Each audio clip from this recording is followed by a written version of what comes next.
Hello friends, आपके YouTube channel maths wizard में आपका स्वागत है।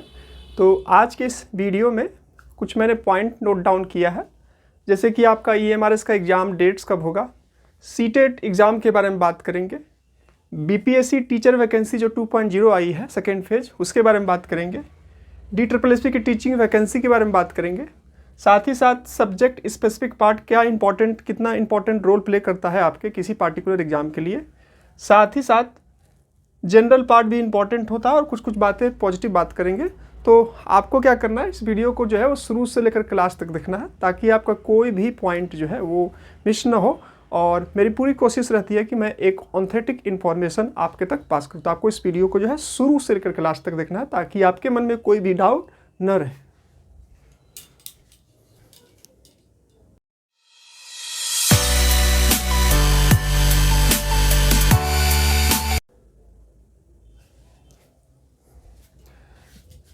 तो आपका फिर से एक बार आपके YouTube चैनल मैथ्स विज़ार्ड में आपका स्वागत है। तो जैसे कि आपको पता है कि मैं आपके साथ आपको जो हूँ मैथमेटिक्स कंटेंट प्रोवाइड करवाता हूँ, जो भी मेरा एक लेवल है, जितना मेरे को आता है। साथ ही साथ टीचिंग से रिलेटेड जो भी अपडेट्स होता है वो मैं आपके साथ शेयर करता हूँ। साथ ही साथ प्रिपरेशन की ड्यूरेशन में जो चीज़ सीखता हूँ और जो चीज़ मेरे को लगता है कि आपके साथ वो चीज़ मेरे को शेयर करना चाहिए, तो वो भी मैं आपके साथ शेयर करता हूँ।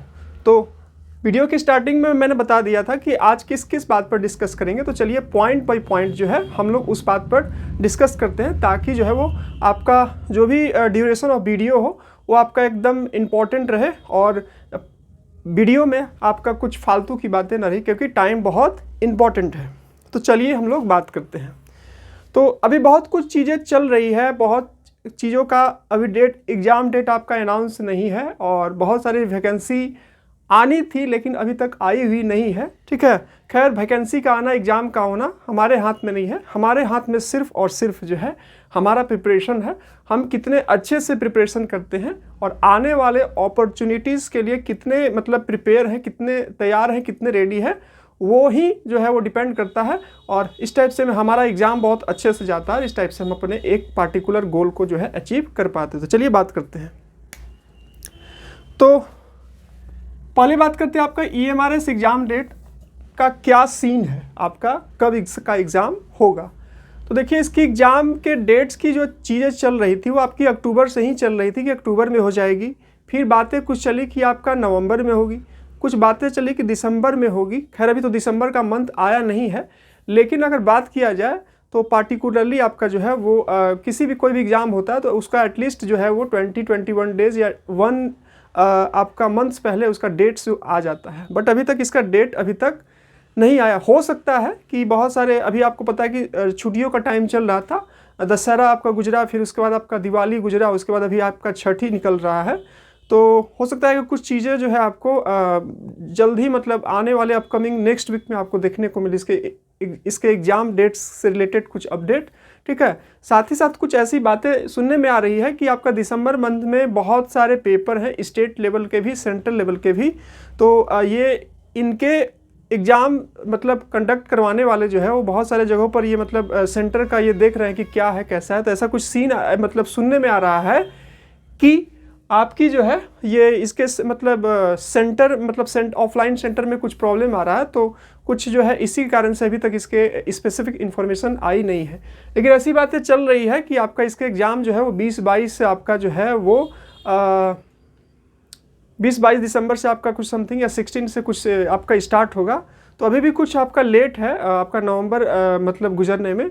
तो इससे अगर आपका कुछ होता है तो आपको निश्चिंत ही दिसंबर में अगर आपका पेपर होता है तो निश्चिंत ही आपको इसके अपडेट्स जो है आपको इस मंथ के लास्ट तक इसके ऑफिशियल साइट पर आपको मिल जाएंगे। और जैसे ही आपके ऑफिशियल साइट पर कुछ नोटिफिकेशन आता है तो ही हम लोग उसको ऑथेंटिक मान सकते हैं। ऐसा तो इन्फॉर्मेशन आपका चलते रहता है। बस आपका यही तरीका आपको ये यकीन मानिए कि आपका इसका एग्ज़ाम आपका दिसंबर लास्ट में, नहीं तो अगर बहुत ज़्यादा एक्सटेंड हुआ तो आपको जो है जनवरी तक जा सकता है। लेकिन इसके एग्ज़ाम बहुत जल्दी होने के चांसेस हैं। ठीक है, तो यही है, कोई पॉसिबिलिटी ही कर सकता है। बाकी क्या है नहीं है वो जब ऑथेंटिक इन्फॉर्मेशन आएगा तो ही आपको पता चलेगा। तो ये था आपका बात EMRS टीचिंग एग्ज़ाम से रिलेटेड। आपको पता है कि सीटेट जो आपका जनवरी में आपका 2024 में पेपर होना है, उसका जो है नोटिफिकेशन आ चुका है। तो सीटेट का एग्ज़ाम ऐसा नहीं है कि आप सीटेट एग्ज़ाम को आप अगर क्वालिफाई कर लेते हैं तो आपको जो है वो आपको जॉब मिल जाता है, बट एक बैरियर है। अगर आप सीटेट एग्ज़ाम को क्रैक कर लेते हैं तो उस केस में आपको जो है बहुत सारे आने वाले अपकमिंग अपॉर्चुनिटीज़ के लिए, जैसे आपको पता है कि सीटेट का एग्ज़ाम के बाद कौन कौन से फॉर्म को आप फिलअप कर सकते हैं, क्या क्या कर सकते हैं, तो आपको सब कुछ पता है। मैं उस पर डिस्कस करने लगा तो वीडियो जो है उसका डायरेक्शन जो है कुछ और तरीके से आपका चला जाएगा। तो जैसे कि बहुत सारे कैंडिडेट जो थे वो सीटेट पेपर क्वालिफाई नहीं किए हुए थे, तो अभी जैसे आपका टीचर का वैकेंसी आया, आपका ये एक फेज आपका निकल गया बिहार में, दूसरा फेज अभी स्टार्ट है। तो आप जो है वो मतलब उनके पास नहीं है, जिसके चलते वो फॉर्म फिलअप नहीं कर पाए।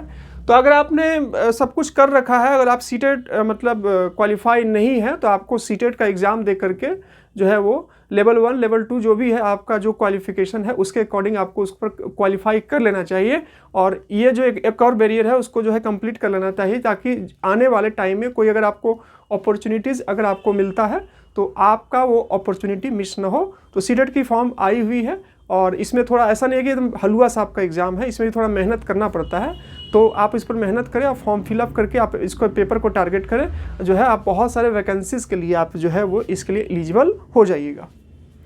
तो आपको जो है अगर आप मतलब स्टेट भी अगर क्वालिफाई है और सीटेट क्वालिफाई नहीं है तो आपको फॉर्म फिलअप करके इसकी तैयारी करके, और एक और जो बैरियर है आपको वो क्या कर लेना चाहिए, क्लियर कर लेना चाहिए। इसको क्लियर करने के बाद बहुत सारे टीचिंग वैकेंसी से रिलेटेड आप जो है वो क्या आप एलिजिबल हो जाइएगा फॉर्म फिलअप करने के लिए। बीपीएससी टीचिंग वैकेंसी आपका आई हुई है और आ गई है, और उसके रजिस्ट्रेशन के डेट शायद ओवर हो चुके हैं और फॉर्म फिलअप हो ही रहे हैं। और इसके एग्ज़ाम कुछ ऐसा देखने में आ रहा है कि आपका फर्स्ट वीक ऑफ मतलब फर्स्ट वीक ऑफ आपका 7, 8, 9 समथिंग ऐसा डेट जो है फर्स्ट वीक या सेकेंड वीक ऑफ दिसंबर में जो है आपका होना है। तो अगर आप कहीं जॉबलेस हैं, कहीं कुछ है, तो आप एक सीरियस कैंडिडेट होंगे तो आप इसका फॉर्म फिलअप कर ही दिए होंगे।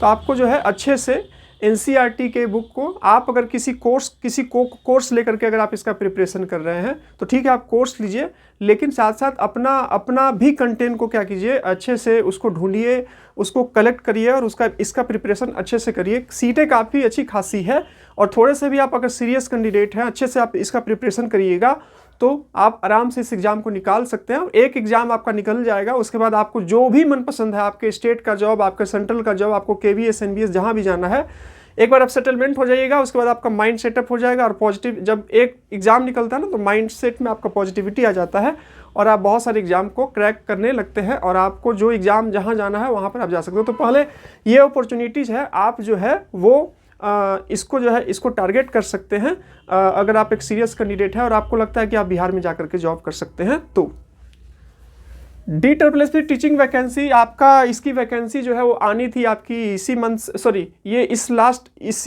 साल के शुरुआत से ही, लेकिन इसकी वैकेंसी अभी तक पेंडिंग है जो खासकर टीचिंग वैकेंसी है, पीआरटी की, टीजीटी की, पीजीटी की। इसके आने वाले टाइम में आपको बहुत सारा रूल रेगुलेशन भी आपको दिखाई दिया हुआ था मिलता जुलता। कुछ समय पहले आपकी कुछ वैकेंसी आई हुई थी और अभी रिसेंट में आज या कल में आपने देखा होगा सर्कुलर की कुछ नॉन टीचिंग पोस्ट की जो है वैकेंसी आई हुई है।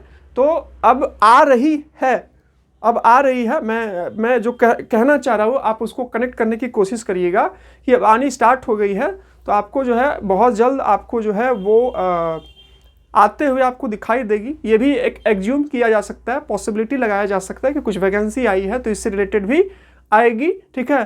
तो और आपको पता है कि DSSS में जब भी आपका एग्ज़ाम होता है तो आपका पार्टिकुलर दिल्ली लोकेशन के लिए होता है, तो वहाँ पर जो भी एग्ज़ाम होता है, जो भी पोस्ट के लिए, वहाँ काफ़ी ज़्यादा फाइट होता है। तो आप तैयारी करते रहे, जब भी आपको इस वैकेंसी आएगी आपको जो है वो आपका प्रिपरेशन रहेगा तो आप आराम से इसको निकाल लीजिएगा। तो आई है कुछ वैकेंसी, तो इसके आधार पर कुछ कह सकते हैं कि बहुत जल्द आपको आती हुई दिखाई देगी। बाकी एग्जैक्ट इन्फॉर्मेशन किसी के पास नहीं है। उसके बाद बात करेंगे कुछ ये टीचिंग से रिलेटेड अपडेट था उसके बारे में मैं बात किया।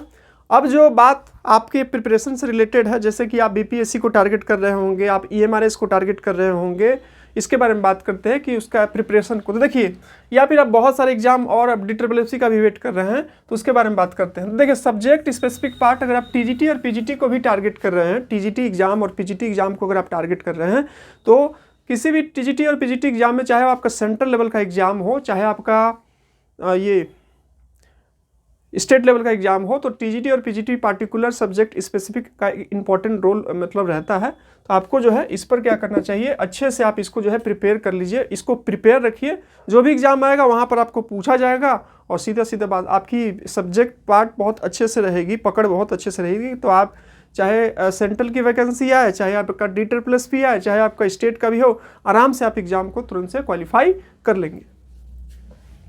General part is important. आपको पता है कि हर एक एग्जाम में, चाहे कोई भी एग्जाम हो, स्टेट लेवल का एग्जाम हो या सेंट्रल लेवल का एग्जाम हो, तो वहाँ पर आपको जनरल पार्ट पूछा जाता है। जैसे आपका हिंदी पूछा जाता है, इंग्लिश पूछा जाता है, रीजनिंग पूछा जाता है, आपका लैंग्वेज पूछा जाता है। तो ये सब पार्ट को भी पूरा अपने आप को कंप्लीट करें। एक एग्जाम के लिए आप कंप्लीट करिएगा, आपका बहुत सारा एग्जाम के लिए ऑलरेडी आपका कंप्लीट हो जाएगा। तो इसको भी अच्छे से रखें। कहीं ना कहीं आप हर एक चीज़ों को बहुत ही अच्छे से प्रिपेयर करके रखते हैं, तो आप निश्चित मानिए मतलब कि आपकी प्रिपरेशन अच्छी रहती है और आपको जो है वो एग्ज़ाम को क्रैक करने में काफ़ी हेल्प करती है।